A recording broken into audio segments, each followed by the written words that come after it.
It's Friday night in October of 1993. And in Northern California, 3 junior high school girls are having a slumber party. Halloween is around the corner, and the girls have been trying on different costumes in preparation for the upcoming holiday. Within seconds, their lives will change forever.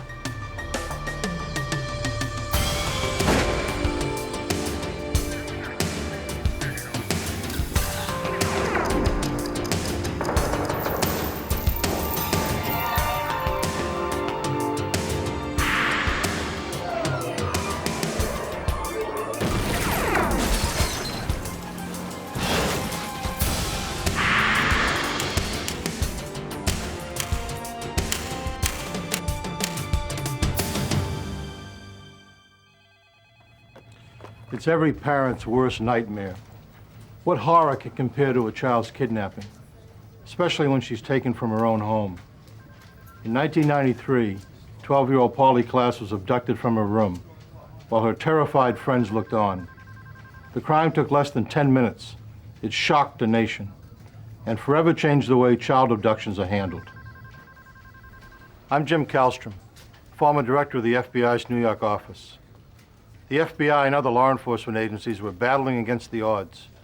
We had witnesses, and we had a community that banded together to find Polly. But even with the FBI's top flight capability, abductions by strangers are among the hardest cases to solve. Only 1/3 of them have a happy ending.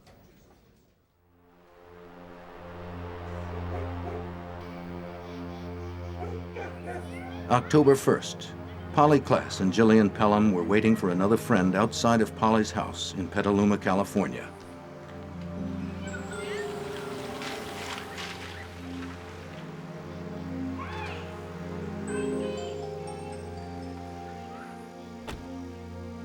It was around 8:30 when Kate McLean and her mother showed up.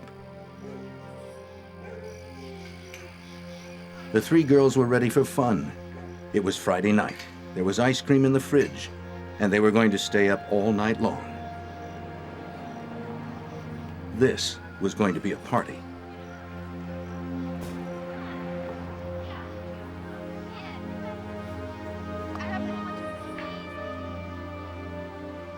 No one had any idea of the danger that lurked so close by.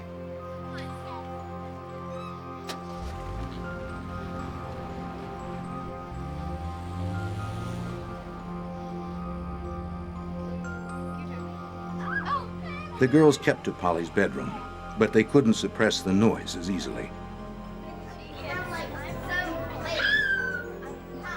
At about 9:45, Polly's mother, Eve Nickel, looked in on the girls and asked them to keep it down. She was suffering a migraine headache and thought she'd turn in early.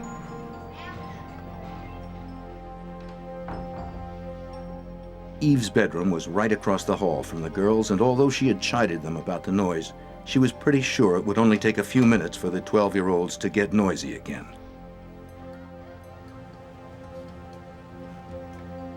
Before going to bed, Eve took her prescription pills to block out all distractions and get her fast to sleep.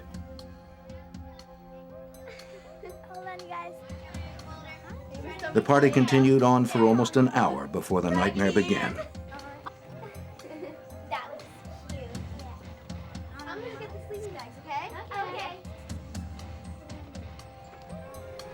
It was around 10:30 when the intruder entered the room. At first, Kate and Jillian thought it was a joke. Then they saw the knife. He told them if they screamed, he'd slit their throats.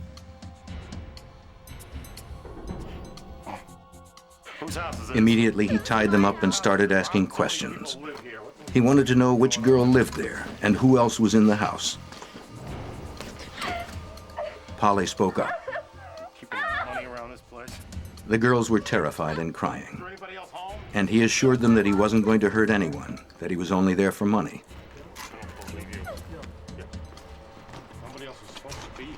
But when Polly told him where some cash was hidden in a jewelry box, he made no attempt to find it. He gagged the girls and took the cases off some pillows to use as hoods.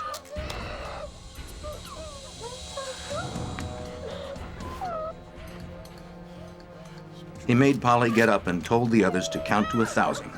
By the time they were done, he said she'd be back.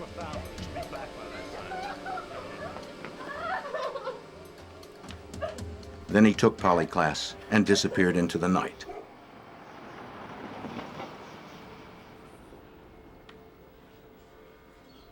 Petaluma police officers were called to the scene after the girls managed to free themselves and wake Polly's mother.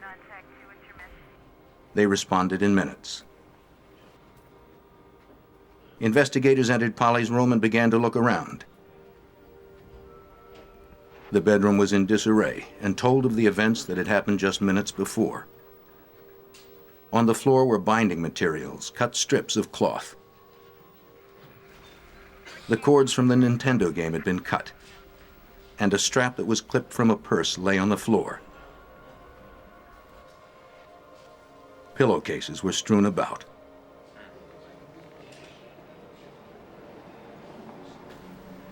I know.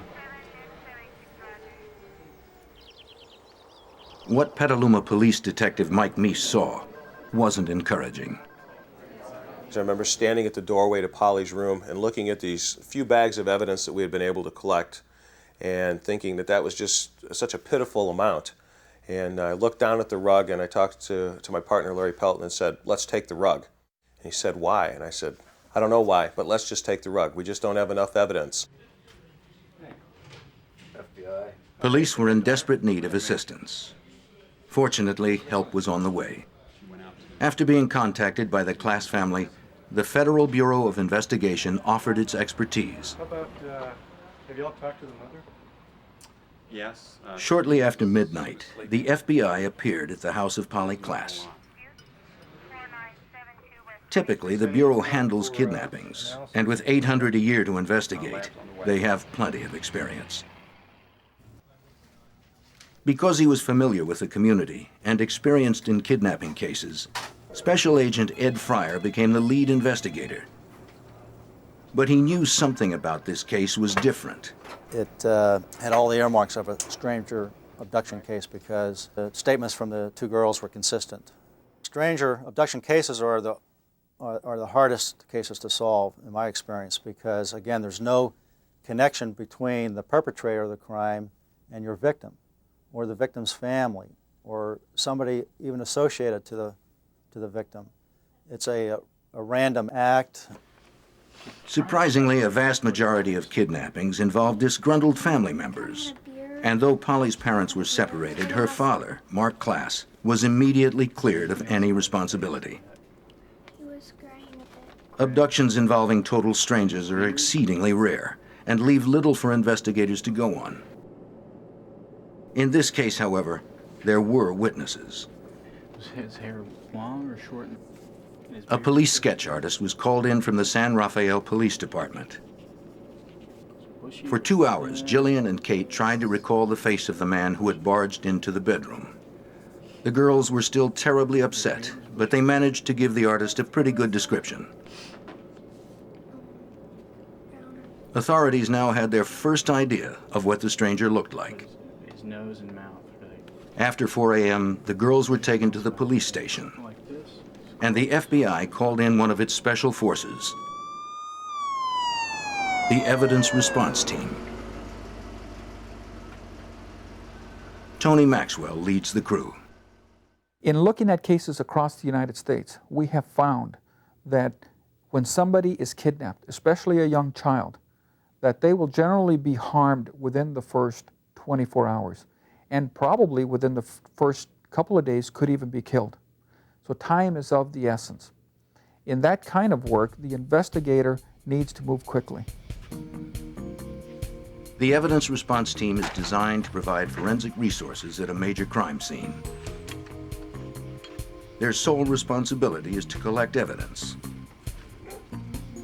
And they use the most sophisticated collecting equipment available to do it. An electrostatic dust print machine collects tiny hairs and fibers off the floor when a positive charge is passed over a sheet of mylar. Any loose debris clings to the mylar and is sent to a lab for careful inspection.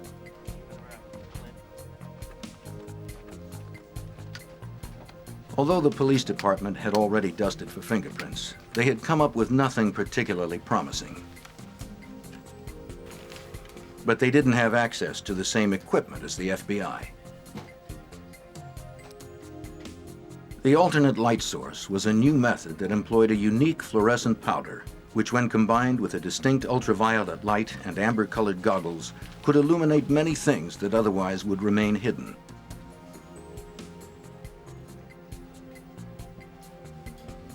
The team found 4 dozen fingerprints the police were unable to see using conventional equipment. But even those were of no use. They were attributed to family and friends. After hours of meticulous searching, something finally turned up. Still working on it. Do you have anything? Yeah, I have some ridge detail in the bedpost here. It looks like it's pretty good ridge detail. A palm print that at the outset seemed like the first real piece of forensic evidence left behind at the scene. That palm print was found on the bed, on a crossbar of a bed, where he apparently put his hand up for just a second to lean on it, perhaps to support himself as he was grabbing something. And with the alternate light source and the fluorescent fingerprint work that we did, we were able to see it, collect it, and then gather that for the laboratory.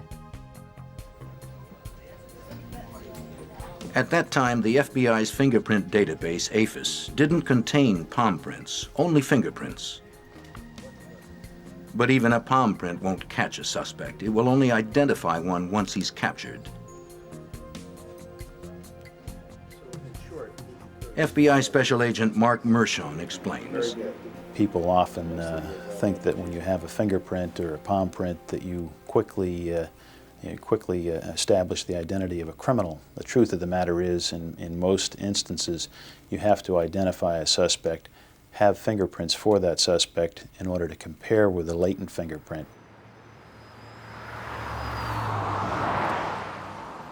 The hunt for the suspect prompted authorities to cover Polly's neighborhood inch by inch. By dawn, more than 100 agents and officers had begun a 24-hour search for Polly and her abductor.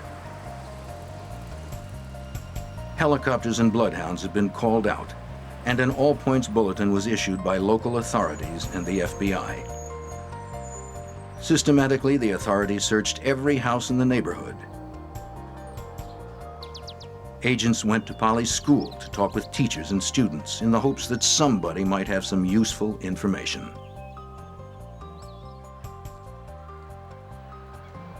Investigators canvassed the neighborhood in pairs, asking if anyone had seen anything suspicious that night.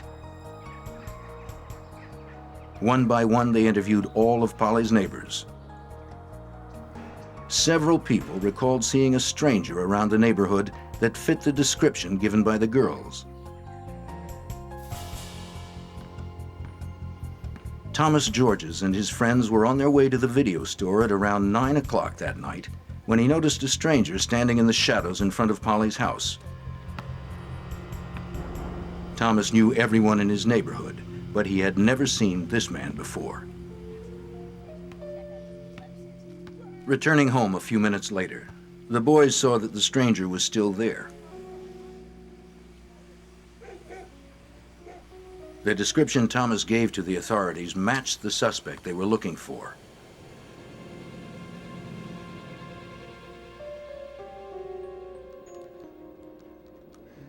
Sean Bush was playing video games with some friends who lived in a small rental cottage directly behind Polly's house.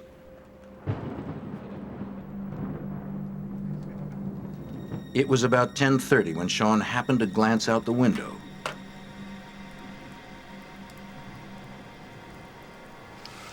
He was surprised to see a strange man on the back porch of Polly's house.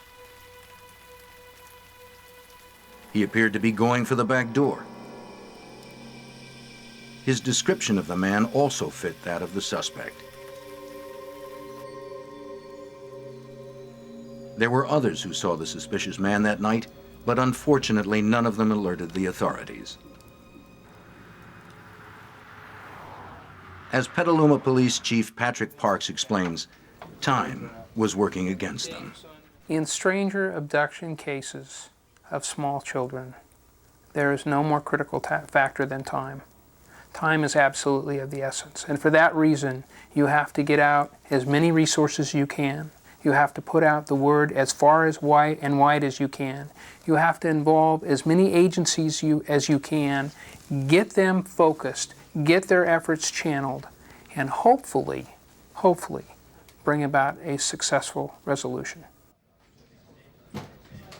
While officers continued to comb the neighborhood, FBI investigators began executing the standard operating procedure in cases like these. After eliminating family and friends as suspects, they focused on ex-cons who were registered as sexual offenders throughout Sonoma County. Gradually, they branched out to surrounding counties, carefully questioning and investigating each registrant. But nothing turned up. This is a hard case to believe that it even happened. There's 3 girls, they're in a slumber party. They're playing games in their bedroom, in their home, in a typical community, in a typical city. And somebody can walk into your home, the sanctity of the home, the security of your home, and take your daughter if it wasn't impossible, was inconceivable.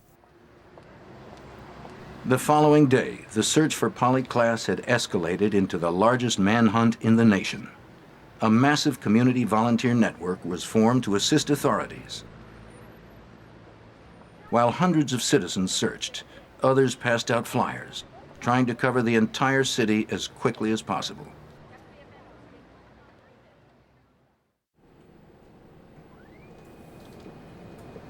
Back at the FBI's Trace Evidence Lab in Washington, D.C., forensic expert Chris Allen was carefully surveying the items collected from Polly's house.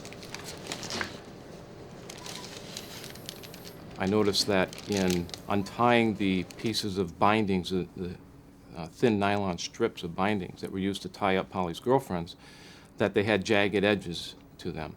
And I was able to line them up perfectly so that I was able to determine that these all came from one piece of cloth originally, and it was a piece of cloth like a lady's nightgown or a slip material. Other pieces of evidence found in Polly's room were not so easy to classify. Tiny fibers collected with the electrostatic dust print machine proved to be a challenge to identify. After painstaking examination and comparison, Allen concluded that they had come from the interior carpet of an automobile. Eliminating the cars that could be accounted for at Polly's house, Allen suspected that these carpet fibers were most likely from the kidnapper's car.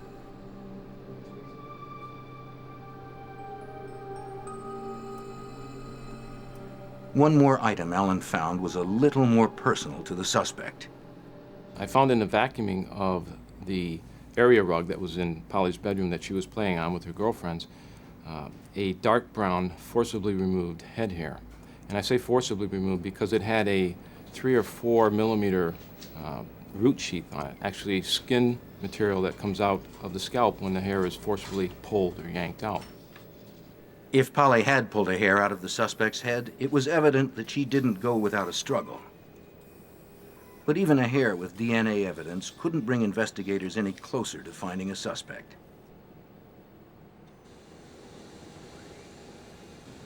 The palm print lifted from the bedpost was sent to Michael J. Smith, a fingerprint specialist with the FBI. Examining the print under laser light, Smith determined that the print had enough ridge detail to photograph.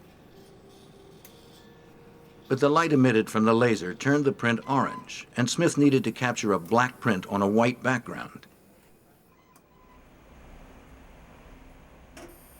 He instructed the photographer to reverse the color so that the finished print would appear the way it would on a fingerprint card.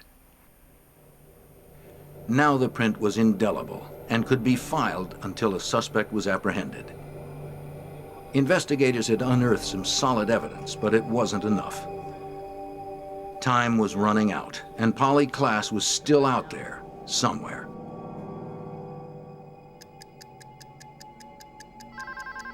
48 hours after the abduction of Polly Klaas, her father, Mark, got a call. Polly? It sounded like Polly. Okay, honey. She told her father that she was in a hotel room somewhere and that her abductor had stepped out for a moment. Tell me where you are. Polly! Then the Polly. line went dead. It offered the first glimmer of hope. But unfortunately, since Mark's line wasn't set up for a trace, Detective Fryer, all please. authorities could do was wait for another call.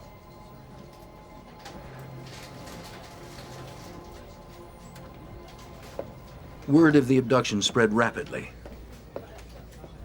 In 2 days, 50,000 flyers had been distributed. Community volunteers quickly organized a search command center to work in tandem with the police and FBI. It was an unprecedented grassroots effort. A telephone bank was manned 24 hours a day to field calls and tips. A copy of every lead that was phoned in was shared with the FBI and Petaluma police. Before long, the search center had screened 60,000 calls. Out of those, authorities were compelled to follow up on over 12,000 leads. Processing that amount of data would have been virtually impossible without help from an FBI computer processor.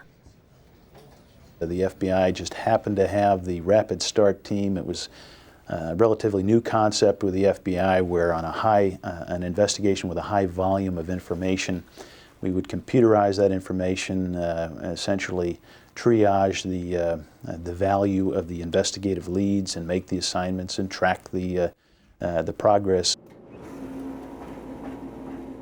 Even with so many leads, there was one in particular that investigators were anxious to follow up on. When Mark Klaas received the first call, the FBI was powerless to do anything about it.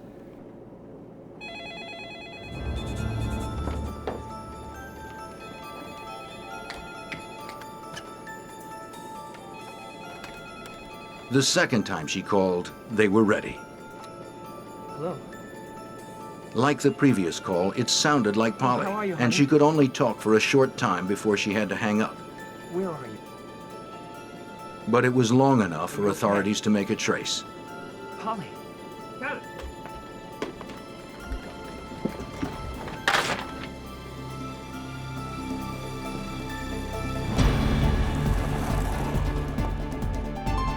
The FBI had traced the call to a house 30 miles away. There hadn't been enough time to collect an army of agents. The job would have to be handled by a few.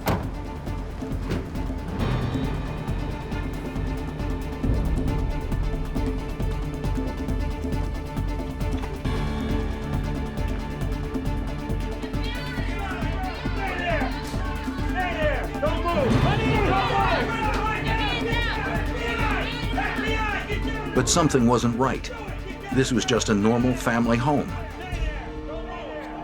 There was no sign of Polly or her abductor. What's going on? A terrible realization dawned on the agents. When they sat down with one of the girls in the house, she confessed to making the calls. She admitted that friends from school had dared her to call and impersonate Polly. The entire incident had been a cruel joke. This was the only indication we had after a week's time that Polly just might be alive still, and we all were poised and hopeful that this would yield a solution and her safe recovery. Of course, it didn't. In mid-October, Kate and Jillian were brought in to give another description of the man who tied them up. A highly acclaimed forensic artist was flown in to make a second sketch. It was pretty well cut. The artist was known for relaxing witnesses enough to coax an accurate description from them. The girls were less stressed than they had been that night, and were able to give her more to work with. No, they were The second sketch was much more precise. This sketch looked like a person. See, I've sketched it so that it's across his hair. You can New flyers were distributed immediately. There was no time to waste. But if you look back at true stranger abductions, we have this rule of thirds. The children who are abducted, typically 1/3 are recovered alive, 1/3 are recovered dead, and 1/3 are simply never heard from ever again. That's what we faced in this particular investigation, and that, I think, was one of our motivations to keep the sustained effort up. After a reward had been offered for Polly's return, authorities received a call demanding a $10,000 ransom. They traced the call to a Petaluma apartment building. This time a SWAT team showed up in force. They were not going to take any chances. FBI! FBI! Down! Down! Down! Down! Down! Down! Down! Down! Down! Once again, authorities and the family had been fooled. Stand behind your back. Don't move. Do not move. Don't move. 20-year-old James Hurd was arrested for attempted extortion and posing as a kidnapper. It was a crushing blow for everyone. It became very frustrating. It was certainly distracting towards the main thrust of the investigation, but you had to deal with it. There was no way around it. You could not ignore those things. And it certainly chewed up a lot of time and resource. The family had been especially discouraged. A letter Polly's parents wrote to the kidnapper was published in the October 17th San Francisco Examiner. Whoever you are, wherever you are, please return Polly to her family. She belongs here. We miss Polly so much. We miss the twinkle in her eye and her sweet humor. We long to see her beautiful smile and hear her musical voice. They also addressed Polly. Our darling, if you can read this, please know that your mommy and daddy love you so much, and we will continue to search for you until we can hold you safely in our loving arms again. I don't think I ever lost hope. So I had numerous contacts with Mark Klaas, with Eve, with members of the family, and that was a question posed to me many times. And my response was no. We have not lost hope. We will not lose hope. Across the country, people wanted to see Polly brought home. Banners sprang up, and Americans began a candlelight vigil. Thousands donned ribbons of lavender, Polly's favorite color, to show their support of the search. We conducted searches during the day, during the night. We had a 24-hour operation going. We conducted searches sunny days, on foggy days, rainy nights. Whenever the information came in, we reacted to that because in a case like this, physical evidence is crucial. The search never stopped. The Navy and search and rescue experts joined the thousands of volunteers who were constantly looking. Police and volunteer task forces worked tirelessly. But it would be nearly 2 months before anything broke.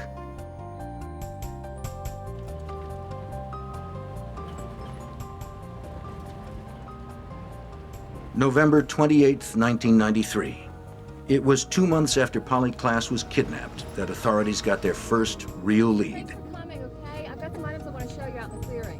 In Sonoma County, a sheriff's deputy was called out to the house of Dana Jaffe. It sat at the end of a long, winding drive off Pythian Road.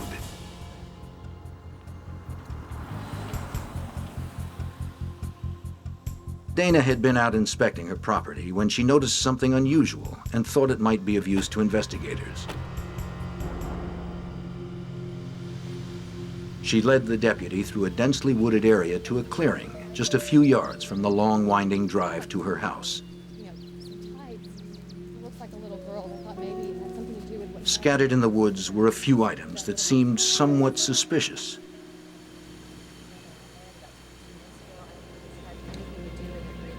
There was a large piece of silk cloth that had been fashioned into what appeared to be a hood.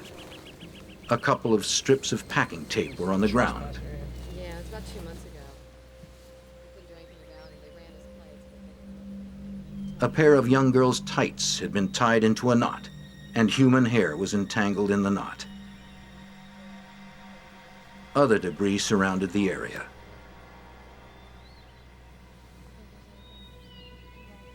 Then Dana recalled the night she'd caught a trespasser on her property not far from where they stood. It was nearly 2 months before. It all started when Dana's babysitter, Shannon Lynch, had left Dana's house and was making her way back down the long driveway. A man was walking down the middle of the private drive. His stranded Pinto was off to the side. He said that he was stuck and insisted that she get out of her car and help. He also wanted to know what was up the drive. But Shannon immediately sensed something wasn't right. She'd later describe him as looking like a wild man. She drove on, leaving him there, determined to get to a phone.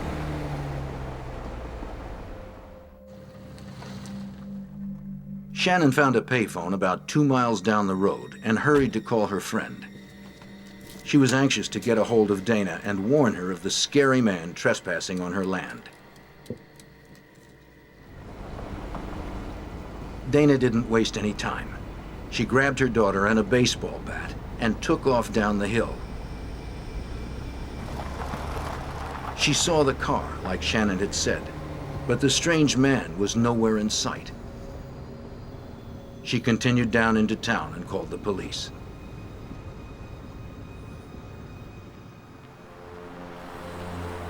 A few minutes after midnight, 2 Sonoma County Sheriff's deputies showed up. Dana explained that she didn't really want the intruder arrested for trespassing. She just wanted him off her property. The deputies found the trespasser, a little agitated. There was alcohol on his breath, and he was sweating profusely. There were bits of leaves and brush in his hair, as if he'd been rolling around on the ground.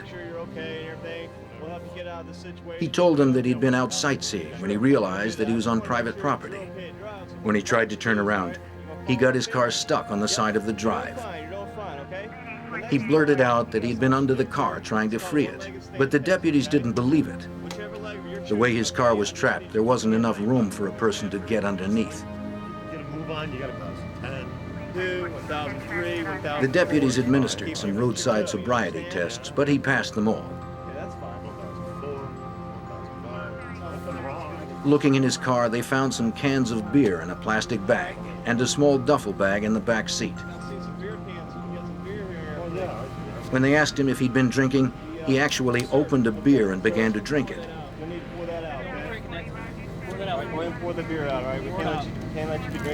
They immediately made him pour it out and then told him they wanted to pat him down.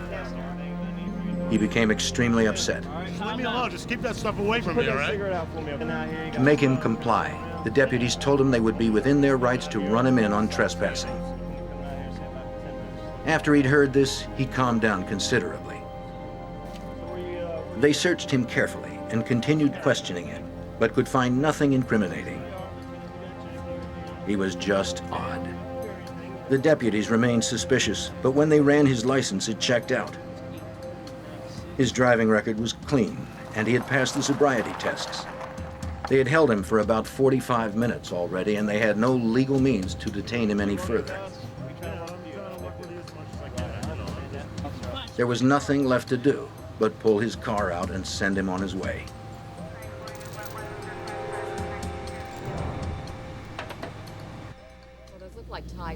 That had been 2 months ago, the same night that Polly Klaas had been abducted. A hood, bindings, a young girl's pair of tights. It was too much of a coincidence. Putting it all together, the deputy quickly put a call in to the Petaluma Police Department. Within an hour, Detective Mike Meese and Agent Ed Fryer arrived to check it out. I'll never forget the scene. It was late at night then. By this time, Mike Meese and I are standing up on the hillside there on Pythian on the road. It was beginning to get a little misty and foggy, and the rain started to come down. And we looked at each other, and we knew in our hearts that we had basically uncovered a very critical crime scene, that this was going to lead us to the resolution of this case. After the evidence was collected, investigators immediately began searching the Pythian Road site for any signs of Polly. We spent days searching the mountain with over 300 volunteers.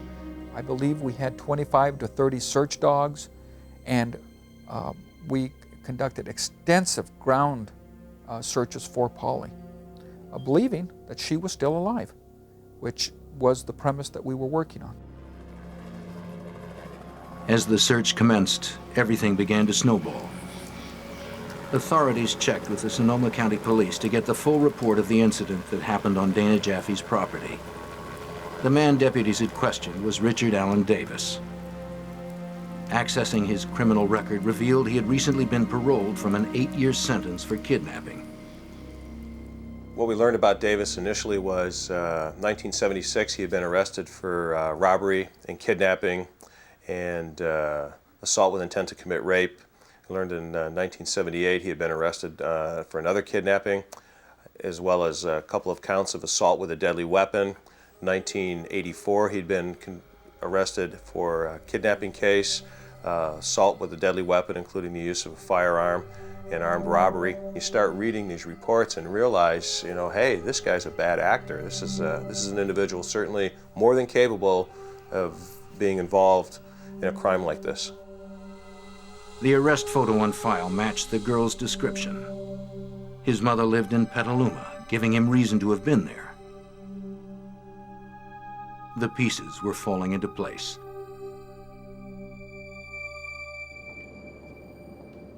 The items discovered near Pythian Road were immediately flown to forensic specialist Chris Allen in Washington. Of the most interest was a strip of cloth that was found in the woods. Allen was quickly able to confirm what detectives had suspected. Essentially what we're trying to do is establish whether or not the cut edges would line up or match. The middle strips represent the fabric that was found at Polly's bedroom, which were used to bind Polly's girlfriends. Subsequently, on the second submission, we received the cloth that was found at the Pythian Road site. These all fit together like a puzzle with the edges and the pieces of fabric matching up end to end. The strips meant more than likely Polly Klaas had been out at Dana Jaffe's after her abduction. Without a doubt, Richard Allen Davis had been there too. Though it wasn't enough to arrest Davis for kidnapping, detectives felt if they could just get him in custody, they could quickly gather the evidence they needed to tie him to Polly's disappearance. Everything else fell away, and we focused on what we had with Mr. Davis, what happened out there at Pythian Road, and what we were going to do next. When investigators discovered Davis had an outstanding warrant for breaking parole and DUI, they decided to bring him in. But he wasn't at home when they arrived. Then a deputy sheriff who was securing a perimeter around the area stopped a van. At the wheel was Richard Allen Davis.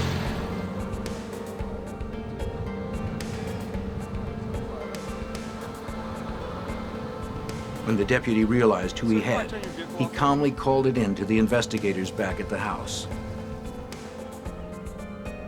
Is there a problem, officer? No, sir. Just sit tight, okay?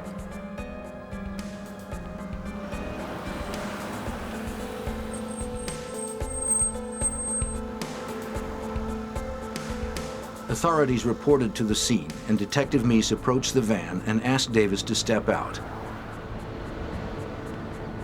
Step out of the van? He informed him that he was under arrest for violation of his parole. No. I'm Detective Meese. I'm arresting you for One thing I think is important to understand how Richard Allen Davis was taken in custody, because it was such a low-key event, and because Mike Meese went ahead and handcuffed him, he did it in a very professional way, and he started a rapport going with Richard Allen Davis that later was very useful in bringing resolution to the case. It had been 2 months since Kate and Jillian had seen the man who took Polly, Klaas, but they had no trouble picking him out of a lineup. Number 1, step forward, please.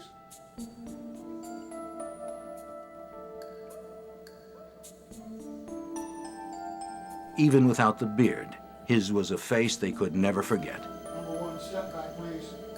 Though he'd been arrested for parole violation, Davis was questioned about the kidnapping. He vehemently denied any involvement, but authorities let Davis know that if he wanted to talk, the door was open. So I took Davis into the hallway and I told him, I said, hey, look, what you need to know is we've got all the physical evidence it takes to make this case, and all you're looking at is a kidnapping right now. So if you want to talk about it, you got to let me know. And he made a non-committal response, didn't want to talk. And I remember patting my pockets looking for a business card, didn't have a business card with me, and I said, you know, I'm going to leave my name and number with those guys, meaning the correctional deputies, and if you ever want to talk about it, you know, give me a call. Back at the FBI latent fingerprint lab, Mike Smith was comparing the palm print found in Polly's bedroom with one that had been taken from Davis since his arrest. This was a crucial piece of evidence. Matching the two prints would undoubtedly link Davis to the abduction. After careful examination, the results were called in to Agent Fryer. I just got a call from FBI laboratory. They matched Davis's palm print to a palm print taken off of Polly's bedroom, or her bedpost. It was again one of those moments where there was butterflies in my stomach. Again, realized that this was really very powerful evidence. So I hung up the phone, and again, there was a lot of noise and commotion in the command post. I stood up and I asked everybody, can I have your attention, please? Can I have quiet for a moment? I said, we just got confirmation from our laboratory that we've matched this palm print taken from the bedroom to Davis. We can place him in the bedroom. And there was just a huge cheer from everybody. Papers were flying. It was just great news to everybody. This is it. It's concrete. He was in her bedroom. We can prove it. We had him nailed down.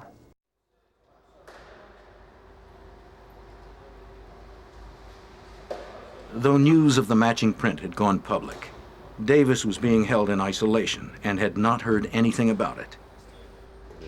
Then one day, a friend of his showed up for a visit. He urged Davis to talk to authorities and tell them where Polly was. But Davis continued to deny responsibility. Then his friend gave him the news the rest of the nation had already heard. It came as a complete surprise. Davis realized it was going to be impossible to explain how his palm print got in Polly's bedroom. There was only one thing he could do.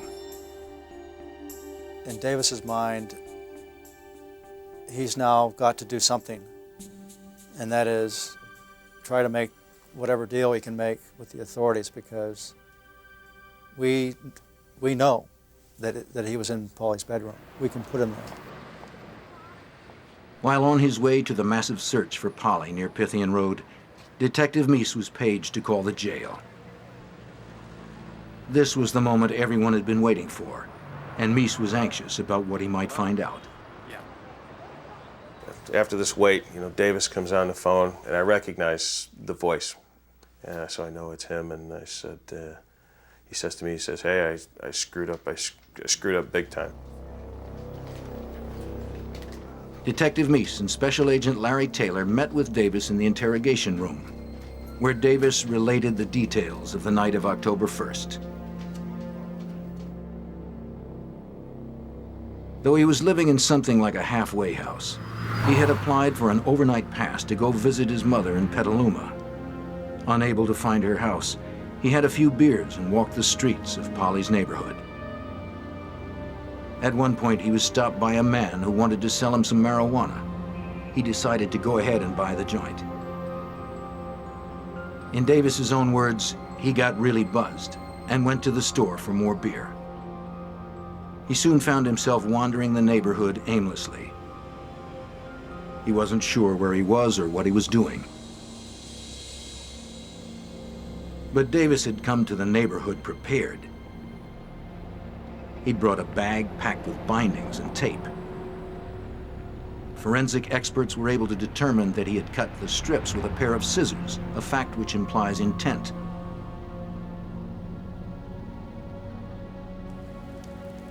Then Davis said he randomly picked a house on the street and crawled into an open window. He remembered hearing TV voices and said he may have picked up a knife from the kitchen. He said he didn't remember anything after that. He claimed the next thing he knew, he was driving in his car and was surprised to find a young girl sitting next to him. She was complaining that her hands were tingling. According to Davis, he adjusted the straps for her and drove around wondering what he had done and what he should do next.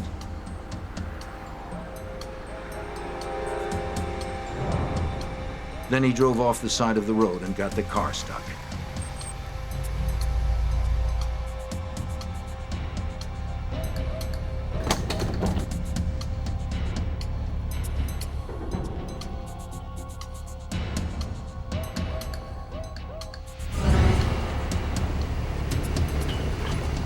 Once he realized he was stuck for good, he says he got Polly out of the car and carried her up a steep embankment about 30 yards away.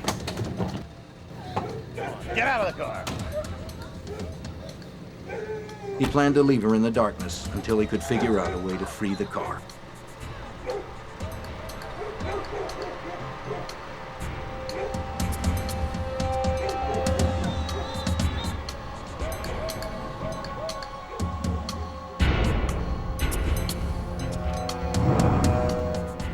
The rest of Davis's story about what happened at Pythian Road matched the witnesses' accounts.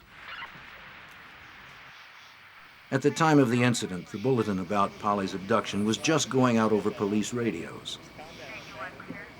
But the deputies were tuned to a different frequency and would not have heard it even if they had been in their cars. They ran his license, but the equipment they had at that time was only able to give a cursory printout of Davis' driving record. It couldn't generate his criminal record. They found nothing they could hold him on. What I want you to do is, all right, go follow my finger. Davis recalled how the deputies pulled his car out and escorted him to the main highway. But he claims that he waited for 15 or 30 minutes and returned to the site to find Polly. Then he just drove around. At some point, he realized he had to get rid of her. At long last, authorities had found out what they'd been desperate to know. Polly Klaas was dead, and Richard Allen Davis was the man responsible.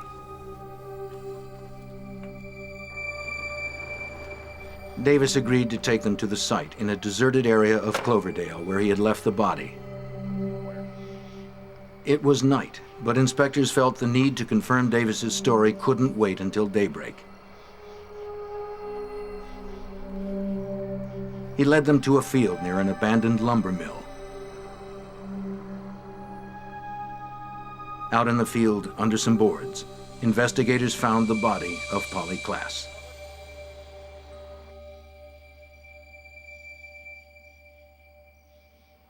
It was an odd feeling.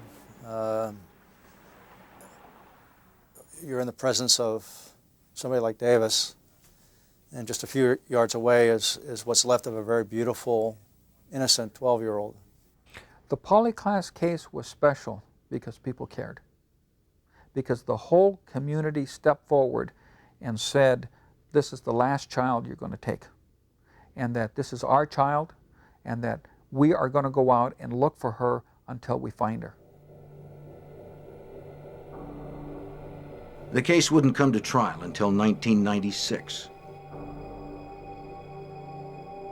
But after 10 weeks in the courtroom, a jury found Davis guilty on 10 counts, including kidnapping, robbery, burglary, murder, and attempting to commit a lewd act on a child. The latter charge Davis continued to deny during the entire trial. Investigators strongly believed that despite Davis's testimony, Polly was already dead at the time deputies helped him with his car. He was sentenced to death and continues to sit on death row at San Quentin Prison.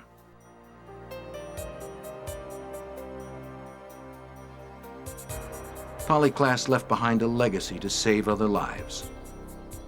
The way missing persons cases are handled has changed forever since the investigation. Law enforcement databases are linked to different agencies providing vital information to multiple jurisdictions. Missing persons bulletins are now sent out over all police channels. At routine pullovers and traffic stops, officers can access not only driving histories but criminal records as well. Implementation of the 3 strikes you're out legislation was a direct result of the case, as was the push to expedite the appeals process in murder cases. And a foundation established in Polly's name aids the search for missing children. It looked just a little fuzzy on the website. Involvement of the FBI was critical to bringing resolution to this case. Had they not come in and gotten involved early on, it's doubtful we would ever have had resolution, or certainly that it would have been as quickly as it was, even though it seemed like a long time. The unique partnership that was formed between local police and the FBI set a precedent that continues to this day.